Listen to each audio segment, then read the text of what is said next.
যুবদলের সভাপতি বেলাল আহমদ তাইন জোর করিয়া আমরা জায়গা দখল করছেন, কদমতলি মার্কেটের জায়গা দখল করছেন। আমার হাজবেন্ডে মায়ের দৌড় করছেন, তাই ইসলা গুম করিলি তা টানরে মারিয়া দরিয়া। এখন এলাকার মানুষে দেখি লইছেন, দেখিয়া মসজিদে কি মানুষ বাড়াইছেন, টান্ডে গিয়া বা তারা প্রতিহত হরাত গেছেন, তারা টান্ডে বাসানিত গিয়া এখন এলাকার মানুষও দোষী হয়েছেন আর ঠান্ডেও মারতে আসলা তারা। এখন তাই তো জুড়ে দখল করিয়া নিছেন কি জায়গা। এখন আমার একজন বেটা মানুষ, পুরুষ মানুষ একজনই গরো। এখন আমি বাচ্চা তো স্কুলেও দিতে পারাম না, তারা নানানভাবে হুমকি দুমকি দেয় আমরা এখন আমি রাত আমি ঘুমাই না, আমার বাচ্চা আমার ভয় লাগে। গরুর মাঝে খেয়েও মানুষ নাই, আমি ছাড়া আমার বাচ্চা তো আর খেয়েও নাই। আমার হাজব্যান্ড তো তারারে ঘর ছাড়াও করে দিছে। তাজুল ইসলাম টিপু বক তাই নির্বাহী সদস্য, তাই বিএমপি, তাহলে বিএমপির তান্ডে আওয়ামী লীগ মানানি হয়ে গেছে। ইয়া তান্ডে আওয়ামী লীগ মানাইয়া জায়গা দখল করে দিয়েছেন তাই। এখন তান্ডে আওয়ামী লীগ মানানি হচ্ছে। মার্কেট হইল কদমতলি পয়েন্টের মার্কেট। আমরা চাইলাম, আমার হাজব্যান্ড ছাড়া তো আমার গরু চলেন না, আমরা খুব পারিবারিকভাবে খুব কষ্টর মাঝে আছি। আমরা হাজব্যান্ডে চাইলাম ফিরাইয়াছিলাম এই মামলাত। আমি গেছে দেশবাসীর গেছে আমি সাহায্য চাইলাম, ঠান্ডে যেন আমার ঘরেদের ফিরাইয়া নিয়ে দিলি। এই সম্পত্তি নিয়ে 5 আগস্টের পর সিলেট বিএনপির সহ প্রশিক্ষণ বিষয়ক সম্পাদক ও মহানগর যুবদলের সহসভাপতি বেলাল দলীয় পরিচয়ে আমাদের নানানভাবে হুমকি দুমকি দিতে শুরু করেছেন। দলীয় প্রভাব খাটিয়ে আমার ছেলে তাজুল ইসলাম টিপুকে গত 27 মার্চ আইন শৃঙ্খলা বাহিনীর দ্বারা তাকে ধরিয়ে নেওয়া হয়। জোর করে আমাদের জায়গা তাদেরকে বুঝিয়ে দিতে বলা হয়। আমার ছেলে তা না করায় তারা 28 মার্চ বিকেলে এসে আমার জায়গা দখল করার চেষ্টা করে। এই নিয়ে আমি আইন শৃঙ্খলার বাহিনীর কাছে লিখিত অভিযোগ দিলেও কোনো কাজ হয়নি। দলীয় পরিচয় পেশি শক্তির কাছে আজ আমরা পরিবার পরাজিত।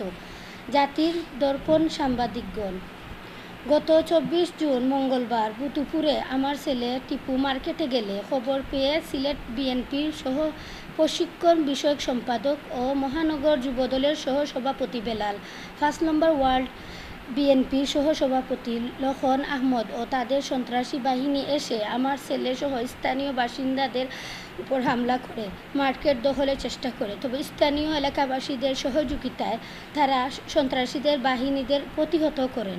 এই ঘটনার আমার ছেলে সহ উভয়ের পক্ষের লোকজন আহত হন।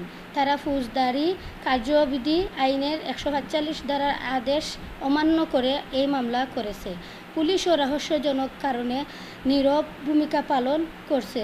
হামলার এই ঘটনার উল্টো আমার ছেলে টিপু সহ 15 জনের নাম উল্লেখ করে অজ্ঞাত আরও 60-70 জনকে আসামি করে একটি মামলা হয়েছে। মামলাটি দায়ের করেছেন নবাব রোড এলাকার বাসিন্দা আব্দুল হক। আমার ছেলে আহত হলেও অদৃশ্য কারণে আমাদের দেয়া মামলা নেয়নি দক্ষিণ সুরমা থানার পুলিশ। আমরা বিএনপির নেতা বেলাল গং প্রভাব প্রতিপত্তির কারণে মামলা করতে পারছি না। এই মামলার কারণে ঘর ছাড়া আমার ছেলে, আমিও আমার পরিবারের জীবন এখন সংস্কার মধ্যে রয়েছে। অজানা আতঙ্কের কারণে বাচ্চাদেরও বিদ্যালয়ে নিয়ে যেতে পারছি না।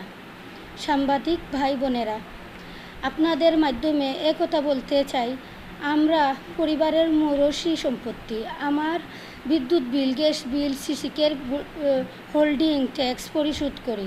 আমাদের সাথে ভাড়াটে বিভিন্ন দোকানিদের বিভিন্ন মেয়াদ চুক্তিপত্র রয়েছে। বর্তমানে মাঠ জরিপও আমাদের।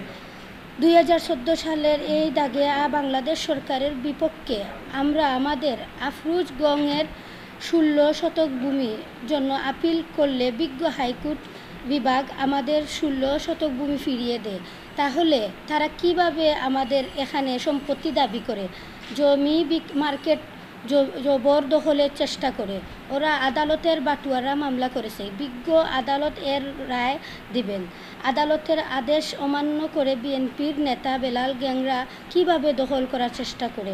দক্ষিণ সুরমা থানা পুলিশের নীরব ভূমিকার কারণে আমরা আতঙ্কিত। আমি আপনাদের মাধ্যমে আইন শৃঙ্খলা বাহিনীর সহযোগিতা কামনা করছি। পরিশেষে বলতে চাই, বিষয়টি আইনশৃঙ্খলা বাহিনী এবং গণমাধ্যমের নজরে আনার জন্য আজকের এই সংবাদ সম্মেলন।